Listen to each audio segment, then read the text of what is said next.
বাংলাদেশের প্রেক্ষাপটে নারী বা মহিলা যারা রয়েছে তারা যেন আসলে ব্রেস্ট রিলেটেড যত ধরনের সমস্যা রয়েছে সেই বিষয়গুলো নিয়ে যেন তারা সবসময় সচেতন থাকে এবং যারা আসলে অবজ্ঞা করে তাদের ক্ষেত্রে আপনার পরামর্শ কি? আমাদের প্রথমে একটা জিনিস খেয়াল রাখতে হবে যে সামাজিক ভয়ভীতি লজ্জার কারণে অনেকে কিন্তু দেরি করে আমাদের কাছে আসছেন, এবং তার চেয়েও আরেকটা বড় প্রবলেম আমি যেটা নোটিস করেছি সেটা হচ্ছে যে ব্রেস্টের প্রবলেম হলে প্রথমে যাবে গাইনোকোলজিস্টের কাছে, অথবা হোমিওপ্যাথ, অথবা আয়ুর্বেদিক গাছগাছরা নানা রকম জায়গায় ঘুরে ফিরে পরে দেরি করে আমাদের কাছে আসছে।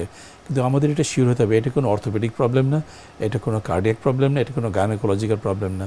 ব্রেস্টের প্রবলেমের জন্য ব্রেস্ট সার্জন দেখানো উচিত। যদি ব্রেস্ট সার্জন অ্যাভেলেবল না থাকে অ্যাটলিস্ট একজন জেনারেল সার্জন যিনি কিনা ব্রেস্টের ব্যাপারে ইন্টারেস্ট রয়েছে তাকে দেখানো উচিত।